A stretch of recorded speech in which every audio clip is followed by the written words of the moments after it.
Hello, everybody. Welcome to another episode of For You from Eve. You guys have been hearing me talk about this guest episode in every single solo episode for the past 3 weeks. I'm sure you are so excited to click onto it and finally get into it. I have been preparing for this and just so excited to sit down with such an amazing woman. She wears so many different hats. Today's episode is going to be packed with so much cool information. We're going to be talking all about self confidence, self love, manifesting, journaling, and of course, acting and that whole lifestyle. So I'm so excited to talk to Natalee today. Natalee, do you want to do a little introduction? Who you are, where you're from, what you do, all that good stuff. Hi, yes, thank you for having me. I'm excited to chat. My name is Natalee Linez. I'm from LA, Orange County, which is like an hour from LA. I'm an actor out here, but I'm also an entrepreneur. I have a podcast as well, and super into all things health and wellness, as you know, people are out here in LA, or maybe it's just this day and age. I feel like everyone is into it, but I really fell in love with it in my early 20s when I was filming a lot and I was like by myself all the time and I was reading a lot of books, and so I fell in love with like self-care, self-love, self-discovery and all of that. But yeah, a little background about me. I'm from Orange County, California, which is about an hour south of LA. It's a very Orange County bubble if you've ever heard of it, or if you've ever seen the show Laguna Beach. I'm literally from there. Mhm. Um, and I moved up to LA when I was 20 to pursue a career in acting. Some of my first jobs were bagging groceries at Albertsons, folding towels at the spa at a big resort called Montage. And I was a server at a place called Buffalo Wild Wings, which I don't know if that's Oh my just in God. Oh, we California. have No, that it's all here and over. Okay. I love it there. Oh, so good. So Parmesan good. garlic wings. Like, don't even get me So started. good. So I was a server there for a while until I saved up a few grand and moved to LA. And then just started pursuing a career in acting and really from the ground up. I mean, it's kind of it's very like there's a lot of steps and things like that, but pretty much I didn't know anyone or have any like adults in my life that were in the industry. And my mom was very supportive, luckily, of me pursuing this career, but it was all like verbal support, like, yeah, no, do it. Like you don't have Hmm. to go to college, which is a big deal for to get that support from my mom and be like, no, you don't have to get your traditional degree. If you want to pursue this career, go for it. But I just had to do it like all on my own. Which was a blessing because now I know every in and out of like just all the failures and everything um that it took to be a working actor, which I love because now I mentor actors as well. Yeah. And it's just so crazy too that for you, you were going to LA to do a stepping stone of acting and you ended up being on one of the most talked about TV shows right now. And it's so crazy too, because when you dive deep into your social medias, you look through and you're like, wait, she doesn't just do this. Like her brand is also all about all these things on self growth and self improvement and self love. So I want to talk a little bit about when you were growing up. Did you always want to be into acting? Did you kind of want to go a different direction and then decide, let me also take a leap on this? hmm I think one blessing I have is that I knew very early what I wanted to do when I grew Mm-hmm. up. Which a lot of people don't, and that is so okay. I don't think that you should have to know at 17 when you're looking for colleges, like what you want to do when you get older. It's constant self-discovery. So the one thing I had going for me was that I did know exactly what I wanted to do, which was be an actor. And I knew that when I was like 6 years old. I think just watching movies and television shows is what fascinated me. I always loved kind of performing and I loved TV and film though from a very young age and never theater. So the difference between those two really is that in TV and film you're really intimate with the camera. You don't have to do much. Whereas theater, you're kind of it's really big and your voice is projecting and you have to get to the people on the, you know, upper deck on the back row. So it's Mm-hmm. much different than TV and film, and everything is different about it. The process of auditioning is completely different. The process of getting agents and managers and all that kind of stuff. So that was a confusing part for me growing up because I would sign up for theater at my school because that's acting. And then I would find out that I didn't like it at all, which was really confusing for me. And I was like, wait, I want to be on Disney Channel. Like, this isn't that, you know? Right. And so when I took my first TV and film class when I was 17 is when I realized, oh, I want to read scripts, not plays. I want to memorize scenes, not giant like numbers. I'm also not a singer or a dancer, which goes really hand in hand with theater, and you don't have to have either of those skills for TV and film acting. Hmm. So upon discovering that, I was like, oh, okay, now that I know exactly what I want to do, what are the steps I need to take to make that happen? So to answer your question, yeah, I always knew when I was like 6 years old that I wanted to be an actor. And I loved Selena Gomez growing up. I think that was one of Mm.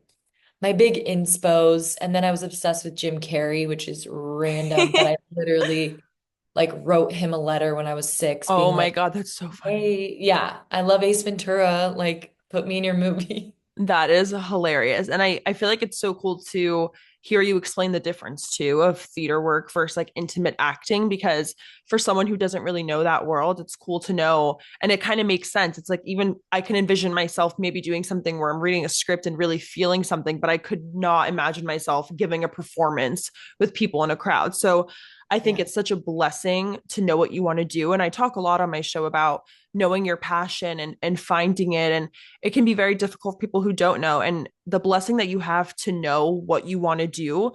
And Mhm. all you have to do is have that ethic to actually put your mind Mhm. to do it. What would you kind of advise to anybody listening who's stuck in a rut of not knowing their passion or knowing what they want to do? My number one piece of advice for that is to get quiet with yourself. I think a lot of people don't know the difference between meditation and like going inward. So, meditation, you don't have to forget everything you know about meditation, which is like, okay, I want to silence my mind for 10 minutes and I need to not think about everything. And any thought that comes to my head, I need to make it disappear. No, going inward is understanding what it is you want to do and figuring out the block that is keeping you from doing that. So let's say someone's dream is to become a social media influencer and they are not having success. Like they're doing the 30-day posting. They're like, no, I posted every single day. I don't understand. I niched down. I did all of these things.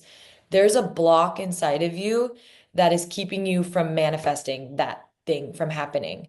So self-discovery and understanding what makes you actually happy, whether it could be that, but you have to understand what limiting belief is blocking that from manifesting into fruition. So I think stopping everything that you're doing is my biggest advice for a few days, one day, a week of like, you know what, I'm going to take a step back from this thing I'm pursuing and go deep inside and figure out, am I passionate about this exact thing? Why isn't it working out? What limiting belief did I create when I was 7 years old when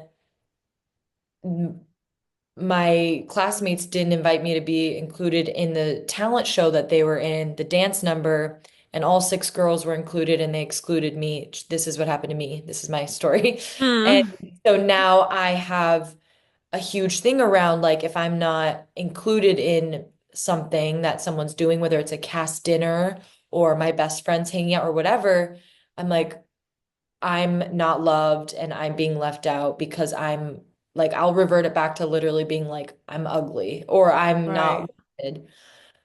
Whereas if I went in there and healed that part of me and I was like, talked to my younger self and I was like, hey, it's okay that you weren't included in that dance number. That does not mean that your worth is small, and healed that part of me and spoke to that little girl. Then when it happened now, I would just be like, either, hey, bitch, why wasn't it? Where are you? Did you forget Yeah. about, it would be, and she'd be like, oh my God, yeah. Or I could only invite 6 people or whatever, it opens that conversation versus thinking that, something is about you. It's getting clarity on Right. all of that. So I feel like that's one thing we do not do. And I'm not talking about silence like being on your phone. It's like not being on your phone, no distractions, fast for a few hours, like literally, and be like, okay, what is going on inside my body? What am I feeling? Maybe you need to write stream of conscious, write some things out. Yeah, I also just feel like we don't realize how much we carry throughout our lives. So we might have responded to a situation when we were 9 years old. And because we responded to it at that way at nine, we respond to it at 10 and 11 and 12. And it's like we have these repetitive feelings. And like you said, if you felt left out at 6 and it continued, you're going to keep feeling that way. Even when you're 26 and you're not invited to something, it's still going to bring you back to that little girl feeling that you used to have. So I do Mhm. think it's so crazy that there's so many feelings that we have at a young age and we don't realize how much they grow with us. And until you recognize that pattern and you try to heal it within yourself, it's going to stay with you. Yes, and I think that to back to your question about dreams and visions and someone that might be feeling stuck, it's like going into those little parts of you and just figuring out like what is blocking me from either taking that next step on that dream, or if I am taking the action and it's not happening, why why do I want this in the first place? I mentor actors and a lot of my questions to them is like, all right, let's get right with, is this really what you want to do? Let's Mm-hmm. self-discuss. And they're like, dude, I eat, sleep, and breathe it. Yes, I really want to do it. And I'm like, okay, the process is really long and it's really hard and it's not fun and it's a lot of time alone and all of these things. And if they still want to do it, then it's like, okay, let's get into the nitty-gritty of like how to make this happen. But I think it's really hard for people to have an honest truth with themselves about like what they really want to achieve because they see other people doing things and so they think that's what Mm-hmm. they want to achieve. But it's like at the end of the day, the universe is only going to give you what you're meant to do. Yeah, I also think some people are kind of scared to figure it out too. They know there could be this extravagant life for them, but they're so scared to leave their current bubble because I always talk about being in your comfort zone as a human. Like I always say your comfort zone will kill you. And as humans, we're so accustomed to just staying in our routine and our comfort and we don't want to leave it. We would rather fail 100 times in the same bubble than go out and try something new where we might succeed. So I feel like that's also another thing with passions is people are scared to try new things because they're scared to fail. They would rather continuously fail the thing that they already know than go out there and have the possibility of something working out for them because it's like change is scary and people are afraid to experience that. Yeah. And if you're in the boat where you're more the analysis paralysis and you haven't taken action on that dream, my biggest thing is like, it sounds so cliche, but like start failing yesterday. Send the Mm-hmm. cringy emails, post the weird thing, sign up for the class that you might absolutely hate. You might be like, I signed up for it, great, and I don't like it. That's fine, Right. but you need to get those things out of the way. Like, for an example, if you're pursuing a career in acting, you need to send pitch emails to agents and managers, and people will sit on their materials, their headshot, resume, and reel, and be like, I have everything I need, but I don't want to send a pitch because what if I send it to them and then I get better in the next year and I want to send it to them in a year or whatever. And then they keep waiting and waiting, waiting. It's like, Mm-hmm. send them too. They're not thinking about you. They don't care. They're probably not opening your email anyways. Right. So it's like, start doing those cringy, failing type of things because you're just going to learn and fail forward again, as cliche as that is. But like, and you're going to create success that way. It's a tale as old as time with all the most successful CEOs out there, is that every single person has a ground up story. So you mentioned that, wow, I moved to LA and I started pursuing this thing, and now I'm on such a hit show. It's like, number one, I still don't feel like I've quote unquote made it. Number Mm-hmm. two, it was so much work and continues to be to book that show. I went on 700 auditions and I've booked 14 total of them to this Mm-hmm. day. And Tell Me Lies is one of those 14. And it happened to be a great show, but is a great show, but it is not overnight success. And I would say that for anyone you see, um, is that it's no matter who they are, never have envy because you really got to know how they got there and what their story like was to get there. Right. I don't think people realize how much work goes into. People think there's a lot of luck behind it. And I would say like luck doesn't exist. Like you're in a situation because you work to put yourself in a situation. And I always say like suddenly the opportunities and the dreams started chasing me because when you work hard enough, things are going to show up in your lap, but not because you're lucky, but because you deserve it now. Like the Yep. world is giving it to you because of your hard work. It's like a reward for you. Yep. Preparation plus hard work equals Mm-hmm. success. Or no, Yes. preparation plus opportunity. So Mm-hmm. you prepped yourself, prep, continue, continue, continue, and the opportunity met you, and then boom, that's luck. Right, exactly. And I know you also, as we were talking, you kept mentioning how there's a lot of lonely times or lonely periods when you are working towards your success and working hard. Do you want to talk a little bit about how you felt being in your own company, moving to LA, doing these auditions, working on your own businesses? How was that on the relationship with yourself? Yeah, I'm very independent by nature, so I have that going for me. But I think when I got to LA, I had two roads I can go down. I can either go down this road that involves partying and staying out a lot. And, you know, when you're 22 in LA, you can very well be hanging out with celebrities, guys, men, whoever you want, and go down this route. Or I could go down a route where it was like, okay, I'm going to work really hard to make money, which means work at a restaurant 5 nights a week. So you can't really have a social life because you're working from 5 to 1 or whatever.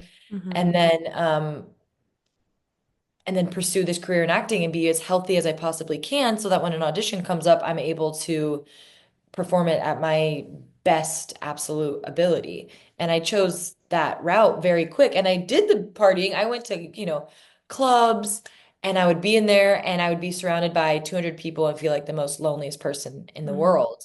And then when I finally stopped doing that and was by myself and was able to eventually like save up for my own apartment and things like that and was really living by myself, I was like thriving, loving, just getting to know myself on a personal level. Like anyone who's listening to this who is single and lives alone, you guys know exactly what I'm talking about. You're forced to be alone. Now, that's what we talked about earlier about like being alone, but also being on your phone or binging Netflix and all of that. Like, try to take that time to actually, you know, do some vision boarding, collaging, or write out stream of conscious, or just sit in complete silence. That's what really connects you with yourself. But pursuing a career in anything, entrepreneurship, acting, you're alone so much because you're developing whatever thing it is that you're creating. And you can't do that by constantly being with other people. You have to create this thing on your own. I mean, you can't be just in constant conversation with other people because then you're getting inundated with their ideas and Mm-hmm. maybe their doubts that they've carried through their whole life. So I think I was just like, I really want to be successful. And I know that if I put my head down and I'm kind of tunnel vision on it, that it will eventually happen. But when I was filming my first show in Vancouver, I was there for 8 months on and off. I would fly back and forth from LA to Vancouver, and I was alone all the time there. And that was a little bit depressing. And that's when I created the Magic Journal, Mm-hmm. um, so I can create some structure in my life, which was a morning routine. And that's how that ended up being developed. Um, and then just the literal time I had to myself by myself, I was able to like create the tangible journal that I now sell. Yeah. And routine, I actually was just doing a research on routine and stuff because I know there was like there can be controversy around routine. Some people are say it's mundane and it's boring and it makes you feel like a hamster on a wheel. And then some people say that it gives them structure and it makes them excited about life. And like I did research on it, and majority of people that have routine are happier in life because they have structure, they feel at home. So even if you are in Vancouver or you're in LA, if you have that journal, when you open up that journal and you write in it, it's part of your routine now. So your home is now the habits that you're building and the routine that you're building. So I feel like for you as an actress, you're going to be constantly go, go, go mode. You don't know where you're going to end up next. And so having that type of stability just built within yourself and not depending on the outside world, your environment, the people around you is just so powerful. And I think that's such a difficult trait for people to carry because a lot of us base our comfortability and our security in other people, in the roof over our heads. But for you, you might have to just pick that up tomorrow and take it elsewhere. So the fact that you built that is just it's so inspiring. Mhm. Yeah, precisely. I love Mm-hmm. waking up and journaling, but another really great habit that I've cultivated, my favorite one, I think, in the last, I think I've been doing it for like 4 years now, and I truly do this. I'm not just saying this, is I don't go on my phone for 2 hours in the morning. Oh, wow. That's a long time. Yeah. The reason it's 2 hours is because I wake up really early. So it's not Okay. like 9 to 11. It's like 6 to 8, you know? Okay. Okay. But Still guys, impressive. if you take anything from this podcast episode, Mm-hmm. wake up. And if you have an alarm, I have this alarm called Hatch, Oh, which yeah. I is have that too. okay, it's like a And physical I have alarm. it actually across my bed. So I have to actually get up to turn it off. Love that. Love Yeah. that. But if you don't have a physical alarm and you use your phone, that's fine. You could press stop or whatever. But initially, when I built this habit of not going on my phone in the morning, which to be clear is social media based, right? It's not like anything else. I mean, I also don't go on my emails or anything, but Mm-hmm. you can do that. You can check your phone and be like, oh, did someone text me or whatever? It's more social media based. Right. But how I first developed it was I would keep my phone outside of my room. Um, Outside of it. outside of my room. Okay. And I don't have a traditional wake up schedule, so I've never really had to set like alarms. But if I did, because I had to wake up for set or something, I had already cultivated the habit because I wasn't Mm-hmm. working in the beginning of my of the last 10 years, Yeah. as often as I am now. But keep the phone outside of your room. So you have to walk up and go get it and then leave it there. And that tip is actually too to help yourself wake up earlier. If someone wants to start waking up earlier and Yeah. having them, Like you're just jumping out of bed at that point without thinking about it. yes, if you want to start a morning routine, that's a good one. If not, you need to stack a different habit. So if your phone is next to you and you don't want to go on it in the morning, you need to stack a different habit there. So do I wake up? I press stop on the alarm and then I walk straight to my toothbrush and kind of distract myself. And then I go to the bathroom and I wash my face and I do that. Do I go get a glass of water because I want to start drinking a glass of water every single morning? So you don't have to start with 2 hours Mm-hmm. because I know all of y'all go on immediately. Oh, So yeah. That's me. even 20 minutes, because what happens is to be inundated at freaking 6, 7, 8, 9 a.m. with social media. I'm not Mm-hmm. saying that it's all negative. I'm not saying your For You page. I get it. We all, everyone always goes, well, I laugh. I love it. But you don't know what is going to pop up, what is going to flood your brain cells in the first seconds of your day. It's like you're sleeping and then 100 people are like surrounding you in Right. your bedroom. That would be weird, right? Like Mm-hmm. preserve that peace. Also in the morning, we have these beautiful natural cortisol levels that are automatically there. That's why they say to wait a little bit to drink coffee because you have this natural energy when you wake up in the morning. Not necessary, but it's just like a fun fact. But use that beautiful time in the morning when the rest of the world isn't go, go, go, go, go. And I'm not saying you have to meditate or take out your journal. Like, dude, just start slow. Like, you know what? I'm just gonna be with myself Mm-hmm. for the first 20 minutes of the morning. And I'm gonna go make my coffee in peace. It's the best feeling in the world. It's something I definitely need to work on. And like you were saying, to take things slow, I always talk about micro shifts. So instead of just, oh, I want to live a healthy lifestyle, if you wake up every day at 11 a.m. and you do nothing healthy, don't wake up the next day at 5 a.m. and try to do 10 different healthy things because you're going to burn yourself out and you're going to say, this is so unrealistic. This is so unattainable. It's like you said, if you can't do 2 hours, do the first 20 minutes, grab your glass of water, brush your teeth, because I have been trying to utilize what I'm lucky with in the morning. Like the sun, I'm sure you could see the sunlight in my video. Like when I wake up in the morning, that sun is shining in my room. I can be woken up by the sunlight. So it's like, why don't I indulge in that instead of just like rolling over to the dark side and like scrolling through my phone? And it's because it's a habit. So I do think that it's like important to remember how lucky you are in the morning, how you really do get to decide this is how I'm choosing to start my day. Hmm. Exactly. Yeah, Yeah. it's one of the best habits that I have for sure. Now it's just like you said, it's you can build that habit. Now it's just Yeah. inside me. It's like Now you're I doing don't it. even Now you can add another habit. yeah, I don't even go to my phone for that. And it's funny sometimes because I read every morning. Mm-hmm. That's another habit that I do. My boyfriend and I, we read every single morning. I love that. Um, but sometimes I'll find a quote in the book and I'll really want to Mm-hmm. take a photo of it on my story. And I will literally I'll open it like, because I'll go get my phone in my room. It'll have already been like 40 minutes because we wake up, make coffee, do all this, and then I'll be reading and I'll highlight something. I'll open the Instagram app and I'll be like this. I'm not kidding. I'll close my eyes and then I'll get to the photo thing Oh and my God, I'll be that's so like, funny. because You don't I know what you're going to see though. You might see something and you're like, whoa, and then you're on it for like an hour. well, that too, yeah, exactly. Like scientifically, they have it set up like a slot machine. So like if Mm-hmm. all of a sudden I see my orange notifications and I'm like 6 comments, like what Right. did you post? I forget, da da da. And it sounds so dumb, but as we are dumb as humans, unfortunately, when it comes to social media, we Yeah. can't, No, and it's so like a gamble. Like sometimes I'll wake, like actually, perfect examples this morning. Normally, when I wake up and scroll on my phone, it's like I check my notifications. Oh, did one of my TikToks perform well? Like whatever it is. It's like excitement towards my career. But then this morning, I woke up and I was on TikTok and I saw something that I really didn't like. And I was like, now I'm starting off my morning thinking about this. I barely, it didn't, my feet didn't touch the ground yet. And I already have negative thoughts in my head.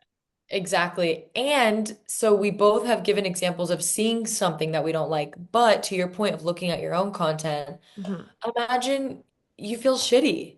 You're like, ugh, nobody liked it, Mm-hmm. didn't perform well. Another day with, trying to Right. be on social, and so Yes. that's actually one of the main reasons I do it is I'm like, I don't want to go on and start judging my own content at freaking 6 a.m. in the morning. No, I agree. And it's like you don't want to also make your job because it's very hard too when you're wearing a lot of hats and you're spreading yourself thin and your job is in social media a lot too. Because for you, if you're not on social media, your books aren't going to sell. People aren't going to listen to your podcast. So it's Exactly. like tough. It's like tough to balance what to post and what to not post and that's something I've been struggling with because I've been posting my morning routine. So it's like I wake up and my phone's on the tripod before I'm out of bed. You know what I mean? Yeah, So it's like such a weird balance, but I think just finding what works for you and trying to manage it the best you can and incorporate the good things as much as you can is like all, it's like the important things that you can try to do. exactly. Yeah, Yeah. whatever works best for you and your lifestyle. That's definitely a habit I need to start though. I've always wanted to be. I'm like even if I just set on the tripod but I don't scroll through it, like how you can like press the little camera thing. I'm like that's all I'm No, going to do. literally, that is That's true. it. And yeah, I just the productivity soars too. People will ask like, yeah, how do you have a podcast and a journal and all these things? And mind you, Mhm. guys, I'm not thriving in all of these areas. I'm not a best-selling journal person and a huge podcaster and an actor. And I just acting is my main job. And then I have other things that make me really happy that I Yeah. put energy into. But I'm telling you, if I'm scrolling on social media or I'm uh, posting on my own all the time or whatever, or creating so much content, I can't work on my vision boarding event that I'm hosting in 3 weeks because I need to pitch to sponsors. I need to sell out my tickets. You know what I Mhm. mean? And that takes focus. I also want to talk a lot about just kind of putting yourself out there with receiving feedback, receiving negative comments, positive comments, because that's something a lot of people message me about just with even starting social media is putting themselves out there. But you put yourself out there. And now, like I said, this show, Tell Me Lies, it completely blew up. And I'm sure you get a lot of messages and you don't play the angel on the screen either. So I'm sure that it's like, it's probably tough to embody this character and also receive feedback about this character. So Mhm. did you kind of, because I know you've had many roles before, did you expect this role to blow up and this show to blow up the way that it did? And how did you react to that much attention?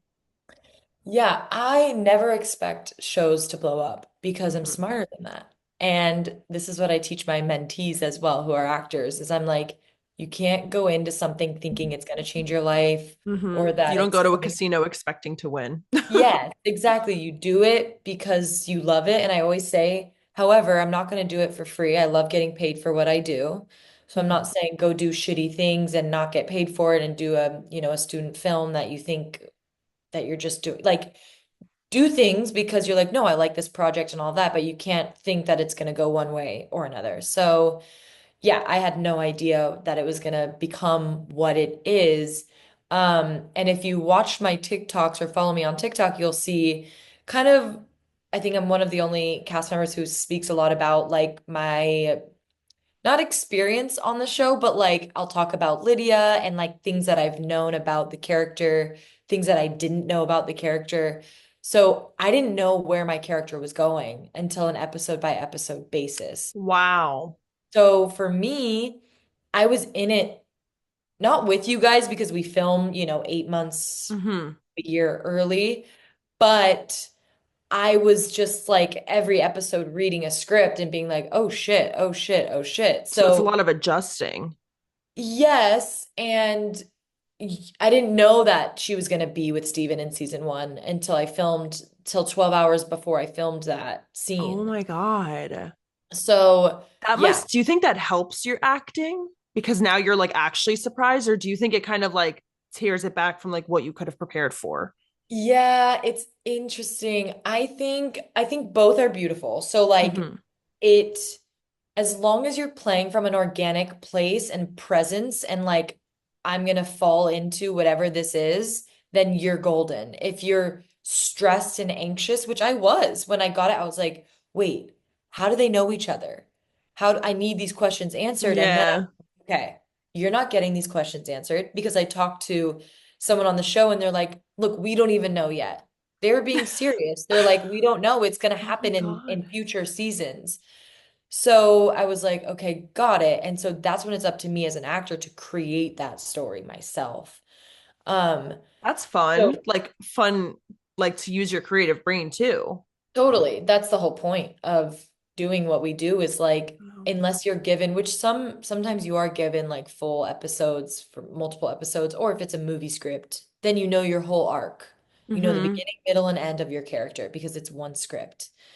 So it's much easier to be like, oh, I know where I want to go at this moment in the film. I know where my character should be mentally in their headspace. So then by the time we get to the arc and by the time we get to the climax and all of that, then it'll work well for the character and for the audience.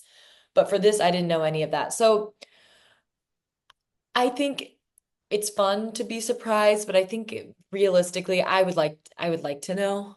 Like I think Right. it, you And it's know, such like it's not like the thing like because Tell Me Lies, it's like a there's a lot going on and it's not like light stuff. It's like yeah. insane stuff where you're like, how the hell did this tie to this? And it's like crazy to think about the fact that you don't even know. Like when Hmm. he got the phone call for the wedding and like you walked in and everyone was probably like, huh, how did this happen? And you don't even Yeah. know how it happened yet. Yeah.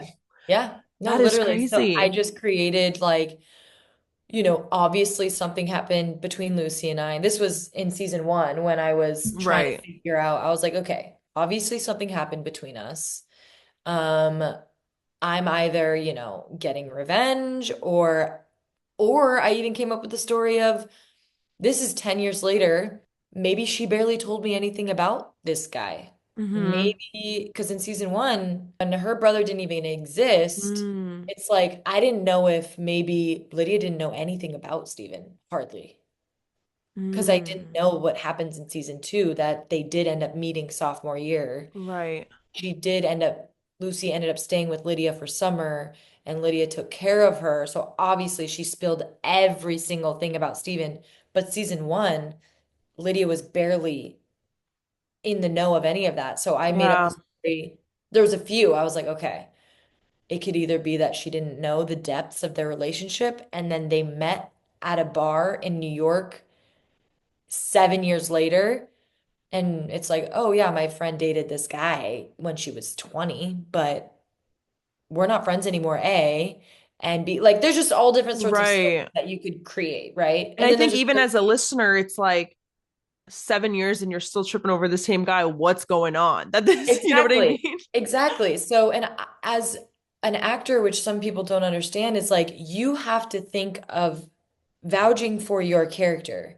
So, even in my mind today, I didn't even know that Lydia was as bad of a person as everyone thought she was until the show came out. Because Hmm. what I created, imagine you, I mean, I Olivia. still loved Lydia. Yeah, yeah. But like you, Olivia, as a person, even if you did something bad, you would have your own back. You would be like, well, yeah, I did that. I understand that it's bad, but here's my reasoning. Hmm. Unless you're a serial killer, even serial killers. Yeah. If you're playing a serial killer, your actual goal is to not think that you're bad. You're thinking, Hmm. well, I'm doing this because here's my reasoning. You're a narcissist. You don't know. Right. So for Lydia, I was like, well, obviously, I don't know why she ended up really getting with Steven, but she was never a bad friend to Hmm. Lucy. And people were like, oh, well, the thing where you're like embarrassing her in front of Leo and all of that. And I'm like, we're best friends since kindergarten. Like, we're just fucking around with each other. Right. And obviously, I'm going to stick up for my brother. You know what I mean? So, like, all these things as an actor, you have to be like, justify Yeah, you're really yourself. embodying the character. Like that's Exactly. who you are. Like once Yeah. that scene starts, like you're Lydia, and it's like you're gonna defend Lydia the same way you would defend Natalie in real life. Yeah, exactly. That's what you have to do. And unless your character has a moment where they're like, fuck, I fucked up and I'm sorry. And then you can Mm-hmm. do that within the character, the given circumstances. But to answer your question about fans, and yeah, I think she got a lot of hate, but also people. Okay, TikTok is like, I'm kind of new. I'm like a year and a half new to Mm-hmm. TikTok-ish as far as like consistently posting, and like people are really nice. It's weird. I don't know Oh, if I you think the opposite of TikTok. Actually, it might depend on what side you're on. wait, I feel yeah, like TikTok's interesting. like cruel. Because I always see comments of people like supporting, like it's never like, oh my God, this is an embarrassing video, or like, what are you wearing? It's always like, go girl. Like, and I'm seeing on other Well, I think people. you're just loved, but like sometimes I'll see like TikTok videos and someone will post like an outfit of the day and let's say it's like a really ugly outfit, all the comments will be like, yeah, this should have went to reels. And I'm like, oh my God, people are so Wait, mean. that is mean. I don't know. Okay, yeah. I don't know if I should. I don't Maybe know. it's your community because I But do think like your I also, characters, like no one hates Lydia because yeah, I think people hate Lucy. I yeah. don't know. Like that's what I gather. So I feel like you walking in with Steven, people might just be like, what is she doing with this psychopath? But like, screw Lucy. So let her stay with him. Like, I feel like it's a very mixed It's audience. mixed. It's mixed Like, because my at the end boyfriend of hates the day, Lucy. And I'm like, but I don't hate her. And I'm like, yeah. I kind of don't. Yeah, it's mixed for sure. I think a couple of my viral TikToks, and I don't like read to answer your question. I don't read all the comments. I don't care Mhm. if people are like okay, sometimes when people are like they'll be like ew, Lydia, you're the worst or something. Yeah. And I will be a little bit defensive in my head. I'll be like ew, fuck you. But but a lot of people will be like, I hate you, which means you're a good actor and stuff like that. And I'm like, I love that. Right. Love that. It would be heartbreaking if people were commenting on any show that I've been on and they're like, your like acting makes me cringe or something. That would get Mm-hmm. my heart. And I would be like, oh man, like I don't feel good right now. Like I feel, Right. and I've had like little here and there back in the day, like, oh, like, little things, but I have to just know that like it's not with every mean comment is like five nice ones, Yeah. you And know? like you said, like once you get like when I got my first like hate review on my podcast, I was like, woo, I made it. Yeah, yeah, yeah. You really have to rewire things because it will put you in a spiral, which makes sense. And it's like feel those things for Hmm. sure. Feel like what I talked about earlier. You have to go inside and be like, ooh, do I think I'm a bad actor deep down? Is that a block that I have? Right. right? Because someone else in a different state, county, country commenting on anyone listening on you or me or whoever, it is none of my business Hmm. what they say about me. That is someone completely random that has a keyboard in front of them that is able to say anything they want in that very moment. And then that's their traumas that they're dealing with. Right. So, it depends. If you're creating a podcast, you want to take feedback, right? Hmm. If people are commenting and they're like, hey, like, you're talking about yourself way too much, or Right. you need to be like, okay, let me like take this in. But if it's just, I hate your outfit, but you're like, wait, I love this. This is me. You can't let that be like detrimental to your like productivity. I agree. I don't think we get offended by things we're confident in. Like if someone were to say they hated something that I love about myself, I would laugh and not think about it. But if they were to say I True. hate something that I'm insecure about, I'd be like, oh damn, like they noticed Yep, that too. exactly.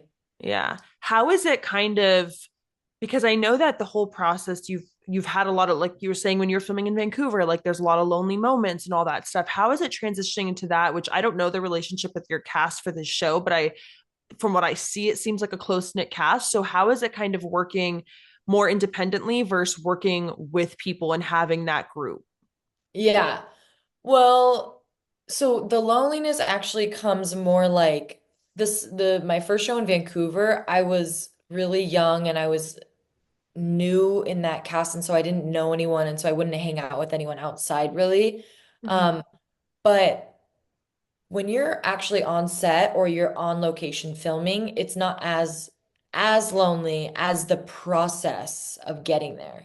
So I'm filming for 6 months, but remember, there's like 8 years behind that of like auditioning. Mm. And that's the part where you're like, no, I can't go out tonight. I can't go to the baby shower. I can't go to this wedding. I've had to miss Oh. so many things for like, you know, big, whether it's shooting something or a big callback or, there's just certain things, and that part gets lonely. But when you're actually shooting, it's so much fun Mm. because, like you're saying, the cast is great.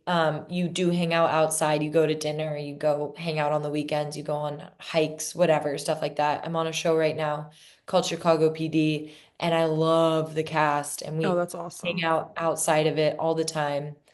Walks, coffee shops, dinner, whatever we want.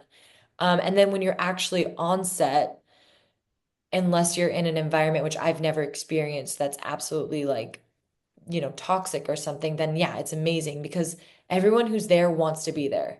Whether you're Mm-hmm. crew or you're cast, you don't sign up to film a TV show because you have to. It's Right. 14 hours of work every single day, 5 days a week.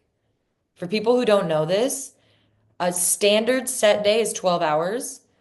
And then overtime, you can easily go into 14 hours. Crew is there for 12, 13, 14, 15 hours. Wow. They wake up, they go, and then they go to sleep, and then they wake up and do the same thing again. Mm-hmm. So that's how you become That's close to. You're crazy. together all the time. Yeah. Yeah. And how is it? So I know you just said you were filming for Chicago PD, and I know people now are saying that Tell Me Lies season 3 is starting to film. So how do you balance? Are you going to have to film both at once? Are you going to have to like walk away from it? Like, how does that work? It will all work itself out. Mm. You're like, I hope. That's all I can say. Wow, that's crazy. Yeah. That It's is a lot. it'll work itself out. It always does. It's interesting that like sometimes with which I know other only actors can maybe like understand, but sometimes when it rains, it pours, which sucks in a way Hmm. because sometimes things I've had in the past, um, and it wouldn't happen with these shows that you're talking about because those things you have to make work out. But like, Right. there's been things in the past where I've booked a guest star, which is just like a week of shooting on something, and then I book a huge like national commercial on like the same day. And I'm like, you mean I've gone on 40 commercial auditions this year?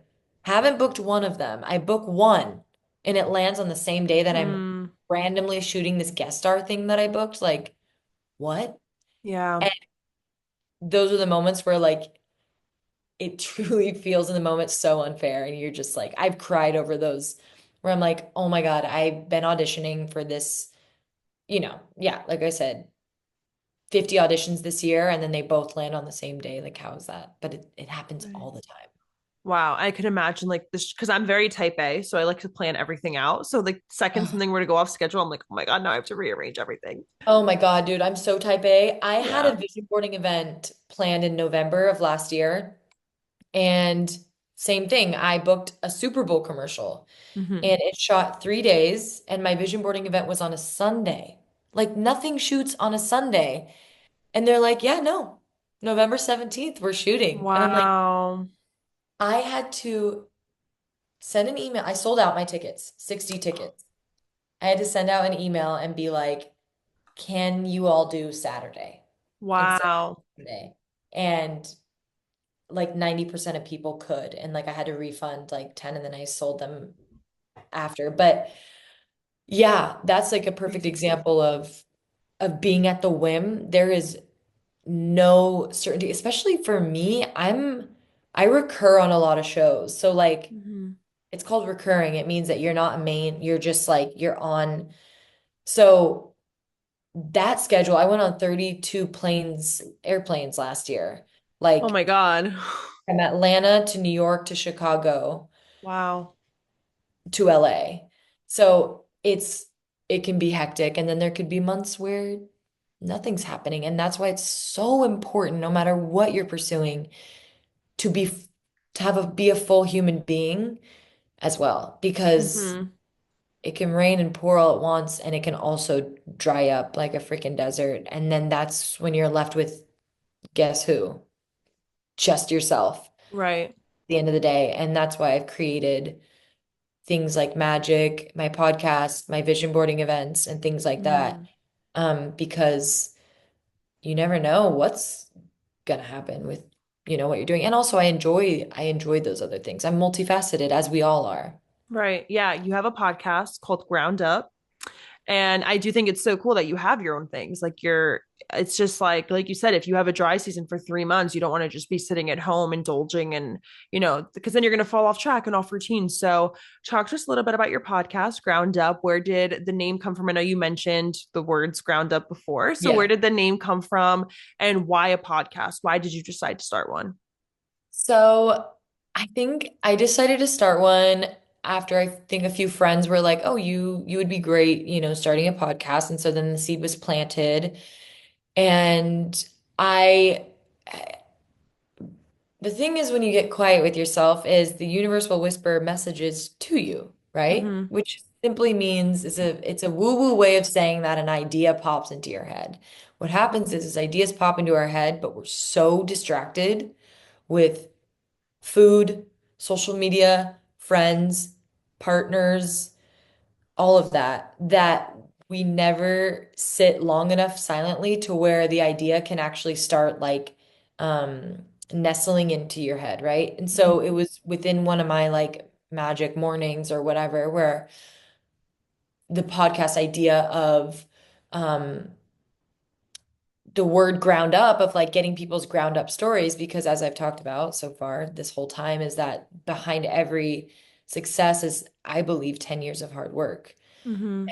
Um, and so I was like, ooh, I would love to hear people's stories, mostly actors and entrepreneurs, on how they got to where they are today, all the trials and tribulations that they've gone through. But I don't want the actor to be Jennifer Aniston. Mm-hmm. So like, which first of all makes it easier on my end to bite off this like thing of a podcast. And Mm-hmm. also, it's very specific because it's like I want working actors, 100%. I don't want it to just be like, oh yeah, I'm like pursuing this or whatever. I want it to be someone who's on a show, who's Right. working, but attainable. And I can see myself in you versus something that's a little bit more like, love hearing your inspo and story, but I can't really see myself in Jennifer Lawrence because she's so huge. Like, Right. how, She might not even be able to dig deep with you on a show. yeah, or like, I'm not saying I wouldn't want her as a guest or whatever. It's just I want people that are like just like you and me, you Mm-hmm. know, whether they're in their 20s or 30s and they found success, and I want to know how you did it. What were Right. those bits? And um it's a little bit niche. It's about acting a lot of my episodes, but like, how did you get your agent and manager? How many no's did you have before you booked your first role? All of Right. that stuff. And aspiring actors like love hearing that because it makes them feel It's so cool. And even if you're not an actor, just hearing how someone can get no, no, no 100, 700 times and still end up somewhere. totally. It's so crazy. So tell us a little bit about some upcoming projects that you have coming up and some exciting things that you have going on in your career. Yeah, so I'm on a show called Chicago PD, Mm-hmm. um, which airs on Wednesdays. I'm in season 12. My next episode is actually coming out on Wednesday, Exciting. which is February 19th. But so I've been filming that, and then I have a vision boarding event coming up on International Women's Day, March 8th I in love Los that. Angeles. So if you're in LA, go to my website and put yourself on the wait list, or the tickets might already be on sale by the time you listen to this. Mm-hmm. Um, if the event already passed by the time this come out, put your name on the wait list because I do It'll them. be out soon. Don't worry. Okay. Yeah, you guys Um, still have a chance. okay, yeah. I would love to meet you. And I'm also behind the scenes creating an acting course masterclass for the business side of acting. So agents and manager pitch emails, all of that. So that's kind of in the works on the side as well. So cool. Like I said, so many hats, so insane. I always like to ask my guests at the end of each episode to give us just a little quote that you remind yourself on bad days. Ooh, okay. My favorite quote that I think is ingrained that I think of a lot is that when you're 20, you think everyone is thinking about you. When you're 40, you don't care what anyone thinks about you. And when you're 60, you realize no one was ever thinking about you to begin with. Mm, So the reason that's my favorite quote is because like literally freaking go for it. The most reason why people don't go after their dreams is because they are worried what other yeah. people think about them. No And that one is cares. no And one if they thinks about do care, they're not doing better than you are because they always say, like, if you're at the top, you're not going to make fun of the people that are trying to climb up to be with you. You're just not. exactly. And if it's a family dynamic that you care about, I understand caring about their Mm-hmm. opinion.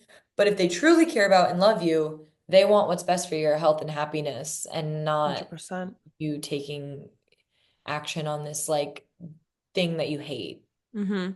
100%. Natalee, you have been amazing. I'm going to link everything of hers down below for you guys to find her. Make sure you go listen to her podcast, go to her Magic Mornings. You guys will not regret it. Thank you so much for coming on.